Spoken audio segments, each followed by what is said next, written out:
Hi friends, welcome to Indu's Kitchen and Vlog. இன்னைக்கு வீடியோல என்ன ரெசிபி நாம பார்க்க போறோம்னா நாட்டுக்கோழி பிரியாணி. அதுவும் குயிக்கா ஈஸியா சிம்பிளா எப்படி செய்யறது அப்படிங்கறத தான் பார்க்க போறோம். சட்டுன்னு ஒரு half an hour குள்ள சூப்பரா செஞ்சு முடிச்சிடலாம். சரி வாங்க வீடியோக்குள்ள.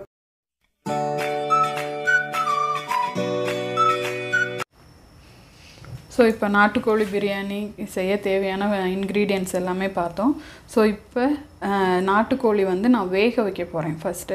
ஏன்னா நாட்டுக்கோழியிலே பார்த்திங்கன்னா பண்ணை நாட்டுக்கோழி அப்படின்னு சொன்னால் அது வந்து வேகிறதுக்கு ஈஸியாக இருக்கும். நம்ம பிராய்லர் கோழி மாதிரியே இல்லை அந்த அலைஞ்சிட்டு இது மாதிரி நம்ம வளர்க்குற கோழி அலைஞ்சிட்ருக்கிற கோழி அப்படின்னு சொன்னால் கொஞ்சம் வேக வந்து நேரம் எடுக்கும்.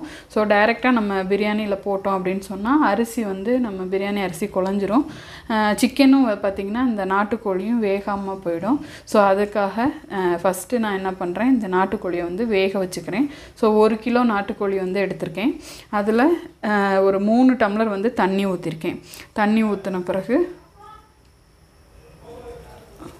ஒரு வெங்காயம், ஒரு 2 பச்சை மிளகா, ஒரு தக்காளி, ஒரு 1.5 ஸ்பூன் இஞ்சி பூண்டு பேஸ்ட்டு, மிளகு சீரகமும் நான் ஒரு ஸ்பூன் வந்து ஒன்றா அரைச்சி வச்சுருக்கேன். ஸோ அதை வந்து போட்டுக்கலாம். இதோட இந்த நாட்டுக்கோழிக்கு தேவையான அளவு உப்பு, ஏன்னா நம்ம இதில் வேக வைக்க போகிறதுனால இதை நீங்கள் வேக வச்சுட்டு நீங்கள் பிரியாணியில் போட்டு பாருங்கள், நல்லா சாஃப்டாக அவ்வளோ சூப்பராக இருக்கும். டைரெக்டாக போடணும்னா நம்ம வந்து ரொம்ப நேரம் ஃபஸ்ட்டு தண்ணியில் நல்லா வதக்கிட்டு இந்த பிரியாணிக்கெல்லாம் போட்டுட்டு நல்லா வதக்கி வேக வைக்கிற மாதிரி ஆகும். ஸோ இது வந்து சீக்கிரமாகவும் ஆகும், அதே நிமிஷம் நல்ல ரொம்ப சாஃப்டாகவும் இருக்கும். நாட்டுக்கோழிக்குன்னே பார்த்திங்கன்னா ஒரு விதமான கவச்ச ஸ்மெல் வந்து அந்த ஸ்மெல் இருக்கும். அது இல்லாமல் இருக்கிறதுக்காக மஞ்சத்தூள் வந்து ஒரு ஸ்பூன் கிட்ட நான் போட்டுக்கிறேன். போட்டுட்டு நல்லா மிக்ஸ் பண்ணிக்கலாம். மூடி போட்டுட்டு நான் ஒரு 7லேருந்து 8 விசில் வரைக்கும் விட்டு எடுக்க போகிறேன். ஸோ நல்லா அந்த நாட்டுக்கோழி வந்து நல்லா வெந்திருக்கும். ஸோ ஒரு 7-8 விசில் விடுவோம், வெயிட் பண்ணுவோம். அதுக்கப்புறம் பிரியாணி எப்படி தாளிக்கிறதுன்னு பார்ப்போம். பிரியாணி வந்து சட்டியில் தான் பண்ண போகிறோம். ஸோ நான் வந்து ஒரு கிலோ பிரியாணிக்குரிய அளவு எல்லாமே சொல்கிறேன். ஸோ இதில் வந்து 3 ஸ்பூன் வந்து எண்ணெய் ஊற்றிருக்கேன். இதோட ஃபஸ்ட்டு இப்போ வதக்கிற டயத்தில் ஒரு ஸ்பூன் நெய் வந்து போடுறேன். ஸோ 3 ஸ்பூன் எண்ணெய் போட்டிருக்கேன், ஃபுல் ஸ்பூன் போட்டிருக்கேன். அதோட 1 ஸ்பூன் நெய் போட்டிருக்கேன். இதில் ஒரு 4-5 பட்டை, ஒரு 7-8 கிராம்பு, ஒரு 4 அன்னாசிப்பூ, ஒரு 3-4 பிரியாணி இலை, ஒரு 5-6 ஏலக்காய், அப்புறம் ஒரு அரை ஸ்பூன் சோம்பு போட்டு அது கொஞ்சம் பொரியட்டும். ஒரு 10 பச்சை மிளகாய், பெரிய வெங்காயமாக ஒரு 3 வெங்காயம் நீளமாக கட் பண்ணியிருக்கேன், இதோட ஆட் பண்ணிக்கணும். இந்த வெங்காயம் வதங்க தேவையான அளவு உப்பு போட்டுக்கலாம். வெங்காயம் நல்லா வதங்கிருச்சு. இப்போ இஞ்சி பூண்டு பேஸ்ட் போட்டுக்கலாம். 1 கிலோ பிரியாணிக்கு 4 ஃபுல் ஸ்பூன் இஞ்சி பூண்டு பேஸ்ட் போட்டிருக்கேன். நல்லா வதக்கிக்கலாம்.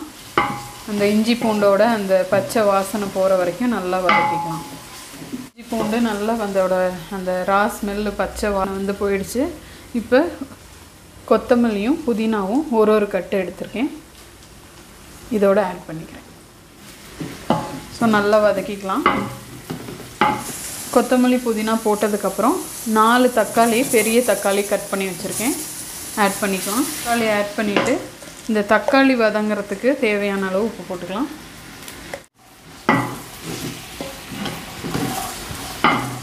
ஸோ இந்த தக்காளி வந்து பார்த்திங்கன்னா நல்லா வதங்கணும். ஸோ அது தக்காளி வதங்குற வரைக்கும் ஒரு 5 நிமிஷம் வெயிட் பண்ணுவோம். அது தக்காளி நல்லா வதங்கினா தான் அந்த பிரியாணியோட அந்த ஸ்ட்ரக்சர் இதெல்லாம் பார்த்திங்கன்னா நல்லா வரும், உதிரியாக வரும்.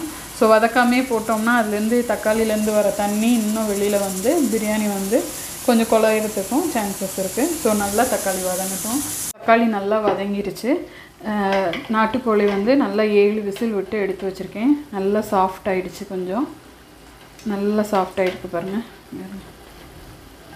நாட்டுக்கோழியை இந்த வெங்காயம் தக்காளியோடு போட்டு மசாலாவும் சேர்த்து நல்லா மிக்ஸ் பண்ணி ஒரு வதக்கு நல்லா ஒரு 5 நிமிஷம் நல்லா வதக்கிட்டு அப்புறம் தண்ணி ஊற்றி அரிசியை போட போகிறோம்.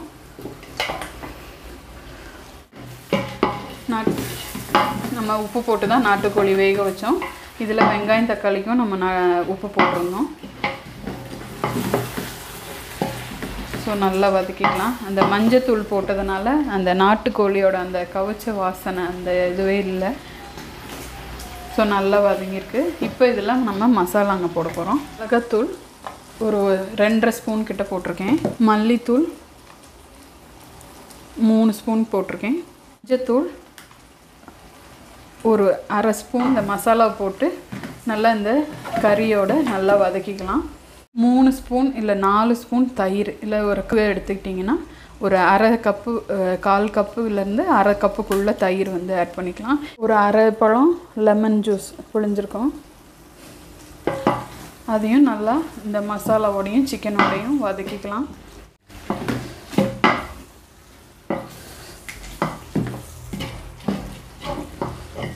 ஸோ நல்லா வதக்கியாச்சு. இப்போ இந்த சிக்கன் நாட்டுக்கோழி வந்து வேக வச்ச தண்ணி வந்து வச்சுருக்கேன்.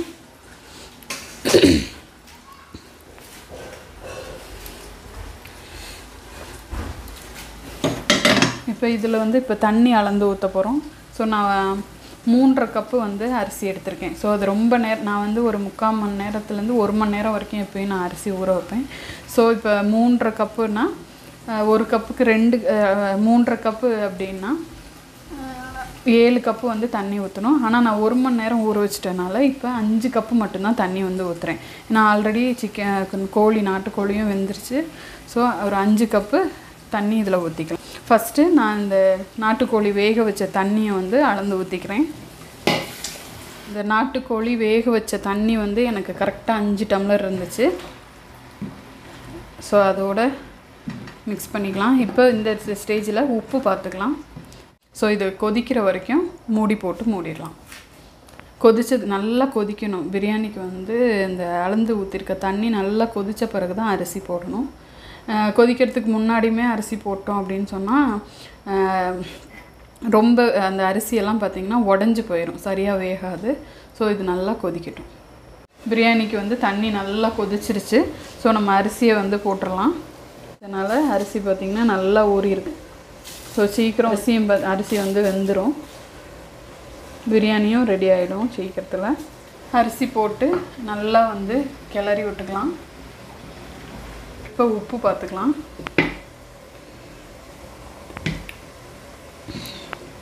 ஸோ நான் இன்னும் கொஞ்சம் உப்பு போட்டுக்கிறேன்.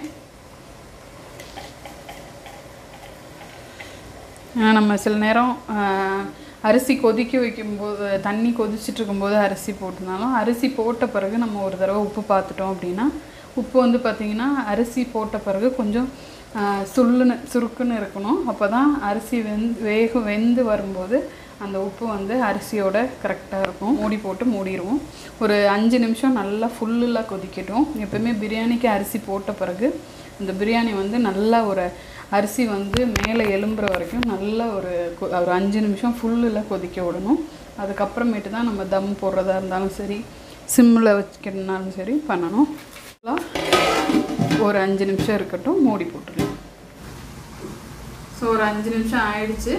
நல்லா இந்த அரிசியெல்லாம் மேலே வந்துருச்சு பாருங்கள். இப்போ சிம்மில் வச்சு அப்படியே திருப்பியும் ஒரு 5லேருந்து 10 நிமிஷம் மூடி போட்டுடலாம்.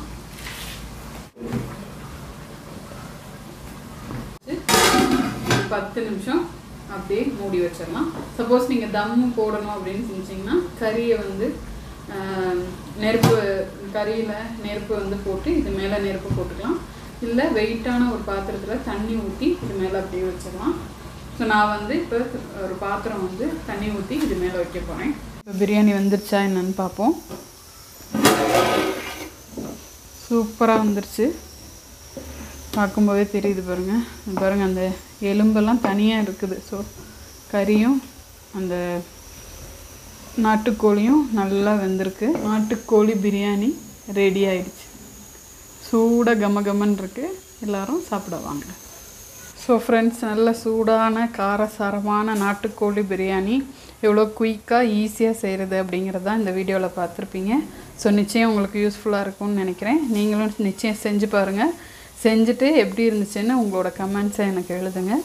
ஸோ நாட்டுக்கோழி பிரியாணி, ஹெல்த்தியான நாட்டுக்கோழி பிரியாணி. நம்ம பிராய்லரை விட நாட்டுக்கோழி ரொம்ப யூஸ் பண்ணோம்னா நம்மளுடைய ஆரோக்கியத்துக்கு, நம்மளுடைய உடம்புக்கு ரொம்ப நல்லது. ஸோ நாட்டுக்கோழி பிரியாணி செஞ்சு பாருங்கள். தேங்க்யூ. இந்த பிரியாணி உங்களுக்கு பிடிச்சிருந்துச்சுன்னா லைக் பண்ணுங்கள், ஷேர் பண்ணுங்கள், சப்ஸ்கிரைப் பண்ணுங்கள். கூடவே இருக்க பெல் ஐக்கானை ப்ரெஸ் பண்ணுங்கள். இந்துஸ் கிச்சன் அண்ட் vlogோட வீடியோஸ் ஒவ்வொன்றோட நோட்டிஃபிகேஷன் அப்போ தான் உங்களுக்கு வரும். சப்போர்ட் பண்ணுங்கள். தேங்க்யூ. நன்றி.